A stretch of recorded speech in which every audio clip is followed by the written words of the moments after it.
नमस्कार, आप देख रहे हैं रिपोर्टर मगध। देखिए, इस वक्त की सबसे बड़ी खबर हम आपको ये बता दे रहे हैं कि पवन सिंह जी चुनाव लड़ेंगे।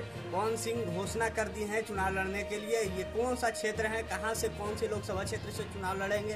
पहले कयास लगाया जा रहा था पवन सिंह जी बीजेपी से ही लड़ेंगे। जब वो आसनसोल से टिकट वापस कर दिए थे, उसके बाद जेपी नड्डा से मिलने गए तो फिर कयास लगाया जाए लगा कि आरा से ही चुनाव लड़ेंगे। उनको आश्वासन दिया गया, लेकिन जैसे ही आर के सिंह दिल्ली से आते हैं उसके बाद ये सारी अफवाहों पे विराम लग जाता है। आरा के जो वर्तमान सांसद थे आर के सिन्हा जी, वो कह दिए कि नहीं, हम ही लड़ेंगे चुनाव, तो सारी बात खारिज हो गई। उसके बाद बीजेपी अपना लिस्ट जारी करती है, आर के सिन्हा जी को वहां से टिकट मिल जाता है, तो फिर कोई चर्चा नहीं होती। फिर पवन सिंह जी के बारे में कोई चर्चा भी नहीं होने लगी, चर्चा बंद होने लगी।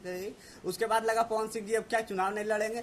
लेकिन एक सवाल उनके टीम से भी था कि उनके टीम ने इतना देर क्यों कर दिया। जब उनको चुनाव लड़ना था तो मैदान में आ जाते, पहले से ही आ जाते। लेकिन इस वक्त की सबसे बड़ी खबर हम आपको अभी बता रहे हैं, पवन सिंह जी ने ट्वीट करके ये बताया है कि वो चुनाव लड़ेंगे। अब देखिए ये कितना मुश्किल फाइट होगा, ये पवन सिंह जी जाने, उनका टीम जाने। लेकिन पवन सिंह जी ने ट्वीट करके ये बता दिया है। आपको हम उनका ट्वीट पढ़ के बता दे रहे हैं कि उन्होंने ट्वीट में क्या लिखा है। वो ट्वीट में लिखते हैं कि माता गुरुत्रा भूमित्रु, अर्थात माता इस भूमि से कहीं अधिक भारी होती है, और मैंने अपनी माँ से वादा किया था कि मैं इस बार चुनाव लड़ूंगा।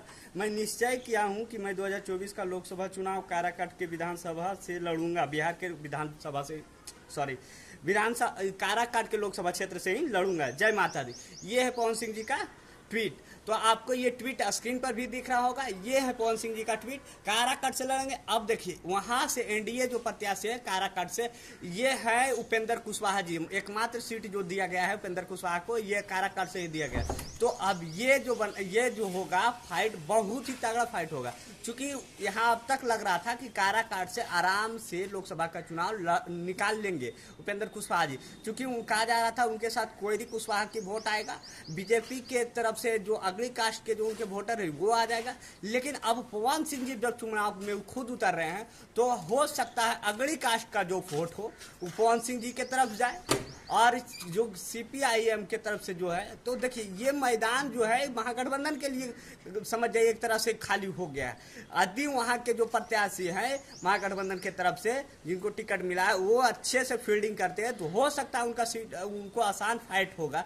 क्योंकि ये वोट जो होगा जो पवन सिंह जी काटेंगे, वो समझ जाइए 100% नहीं कहिए तो 80% वोट सिर्फ एनडीए गठबंधन का ही काटेंगे, और कुछ महागठबंधन। यदि पवन सिंह अच्छे से फाइट करते हैं तो वहाँ से विन भी कर सकते हैं, जीत भी सकते हैं चुनाव को।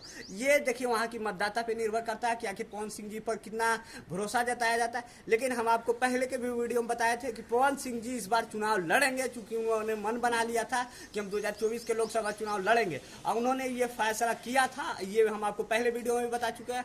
अभी हम आपको बता दे रहे हैं पवन सिंह जी काराकाट से चुनाव लड़ने जा रहे हैं। काराकाट से उनके एनडीए के प्रत्याशी जो है उपेंद्र कुशवाहा जी है, और इधर से निर्दलीय चुनाव में उतरने जा रहे हैं पवन सिंह जी।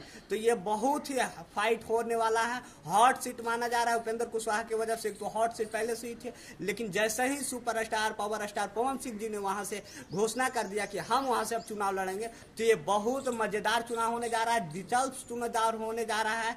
तो आप बाकी देखते रहिए, आगे जो भी खबर होगी पल पल के अपडेट हम आपको सबसे पहले पहुंचाने वाले हैं। जो भी अभी तक शेयर नहीं किए शेयर कीजिएगा वीडियो को, चैनल को सब्सक्राइब नहीं किया चैनल को सब्सक्राइब।